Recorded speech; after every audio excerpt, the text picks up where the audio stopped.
I do believe that public health has been devastated by this COVID pandemic, but that is because public health officials in this country decided that they were going to consider the politics surrounding this issue when making statements and recommendations. That's the root of the problem with the public health here.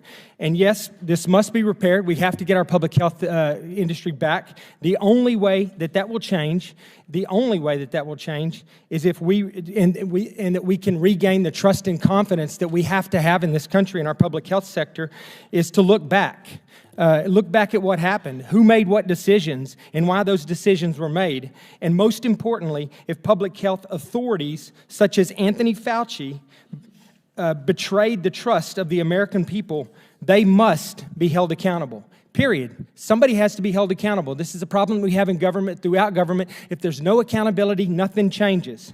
We're going to be doomed to repeat this whole disastrous period in American history again if we don't get the answers about what happened and why it happened. In addition, I just want to say that this continues to this very day. The WHO, China, the mainstream media, social media, they all need to be called out.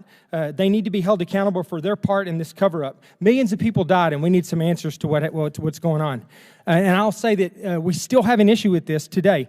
We still have an issue with corrupt, politically driven advice, and this is evidenced by the misinformation regarding masks, natural immunity, the need for boosters, and most importantly, and most important to me at this particular time, the inappropriate efforts to vaccinate our children. So I would just say that we have to regain this trust in public health, and we have to do it quickly before something like this comes down the pike again, because American people right now have zero trust and confidence in the public health sector in this country. So I want to ask you real quickly, Dr. Metzel and Dr. Redfield, what do you think that we should and could do to regain that trust of our public health sector?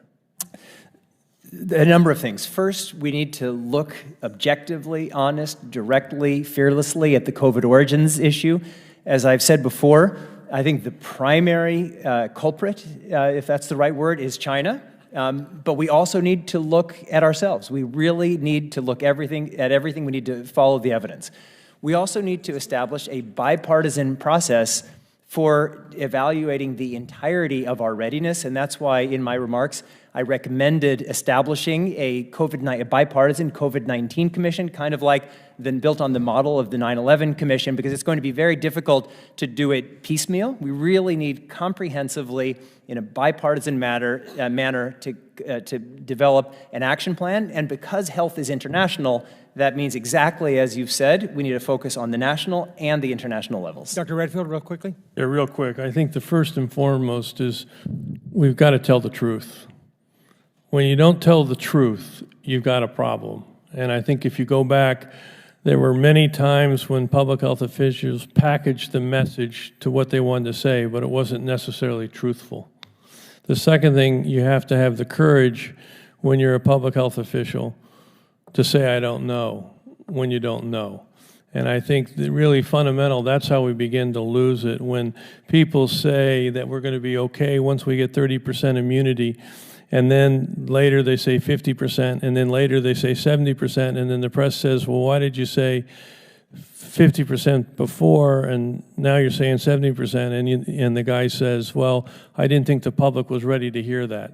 You've got to tell the truth. I want to get a little bit of time here. I want to say how I said I did agree with some of the stuff that was being said on the opposite side of the aisle. One of the things I don't agree with, and I think that the way we have to fix this is we do have to get past the politics now. That it's over and it's done with. There's been a lot of damage done. We got to get past that. And I'm disturbed that the people on the left in this committee can't talk about this at all without bringing up Trump, racism, or conspiracy theory.